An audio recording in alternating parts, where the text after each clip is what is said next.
Les Étoiles du Classique, la deuxième édition aura lieu à Saint-Germain-en-Laye en France, alors du jeudi 29 juin au dimanche 2 juillet 2023.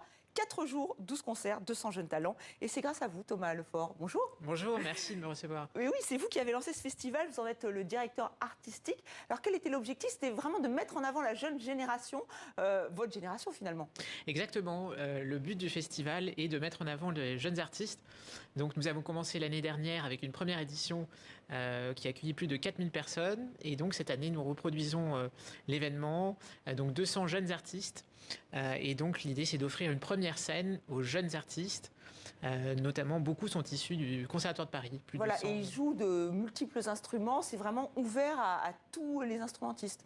Exactement. Oui, il y a plusieurs styles musicaux. Alors, c'est autour de la musique classique, mais on retrouvera du jazz, donc dans un concert en plein air, donc de jazz, les mini nuits du jazz, 2 grands concerts symphoniques en plein air, donc le samedi et le dimanche, donc samedi 1er juillet et dimanche 2 juillet.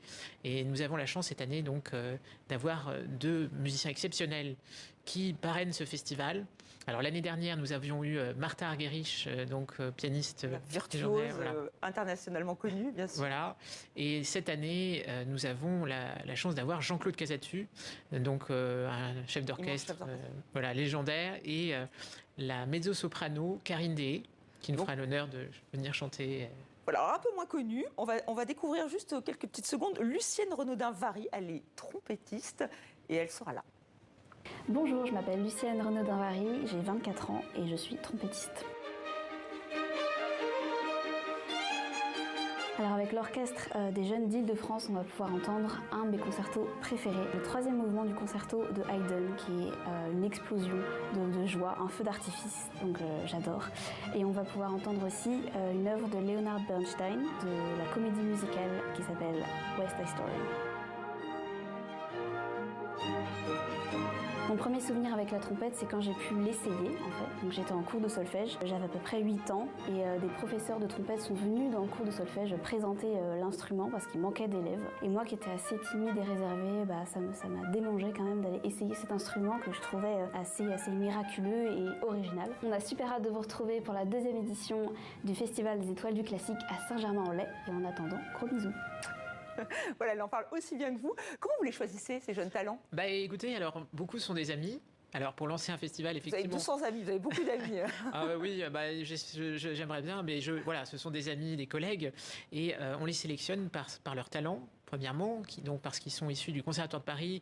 Ce sont des jeunes qui ont des concours, qui ont gagné des Et c'est eux qui choisissent aussi leurs morceaux? Alors oui, effectivement, ils choisissent leurs morceaux. Alors des fois, on en discute, et donc voilà, il y a des concerts thématiques. Donc l'idée, c'est de pouvoir mettre le plus d'artistes possible parfois. Donc nous discutons des programmes ensemble. Et ça permet de se connaître et peut-être aussi de déclencher des collaborations.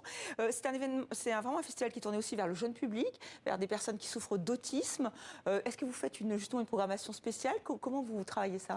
Alors effectivement, le festival se veut donc inclusif, et donc nous portons notre attention sur les publics éloignés des salles de concert. Donc l'idée, c'est que ça soit un rendez-vous différent de la salle de concert classique. Et donc nous accueillons d'abord 1000 jeunes scolaires, donc primaires et collèges, qui sont invités à 2 concerts, donc jeunes publics. Nous invitons aussi donc effectivement un public de jeunes autistes, plus de 100, et voilà, donc c'est un rendez-vous convivial où les familles sont les bienvenues. Il y a beaucoup d'initiatives. C'est vrai que ça fait penser aussi à la folle journée de Nantes, où il y a aussi cette volonté de sortir les concerts des salles. Est-ce que vous pensez que finalement ça a fonctionné? Parce que ça fonctionne très bien, par exemple, en Allemagne. Oui, exactement. Alors ce format plein air est vraiment quelque chose de très attractif. Et donc nous en avons fait l'expérience l'année dernière, puisque sur notre billetterie, c'est ce qui a le plus été, ce qui a le plus marché. Et donc, voilà, donc nous reproduisons. L'année dernière, nous avions un concert symphonique. Là, nous en mettons 2. Et, Donc ça va croissant. Voilà. Et donc le plein air c'est dans le parc du château de Saint-Germain-en-Laye, donc le domaine national. C'est un cadre d'exception. Et donc les familles sont les bienvenues. Nous faisons des tarifs assez accessibles. Et voilà, Sinon, les tarifs accessibles, c'est-à-dire en fait, pour la musique classique, nous faisons des efforts.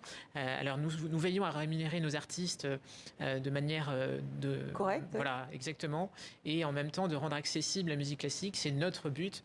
Et donc voilà, nous faisons attention à ce que les tarifs soient accessibles pour tous. Nous faisons des tarifs spéciaux pour les familles. Et donc, on pourra aller voir, parce que c'est déjà, malheureusement, on arrive à la fin de cet entretien. Vraiment, j'espère qu'on a donné envie aux téléspectateurs, aux téléspectatrices d'aller du 29 juin au dimanche 2 juillet, donc à Saint-Germain-en-Laye, pour les étoiles, rien que le nom est très joli, les étoiles du classique. Et maintenant,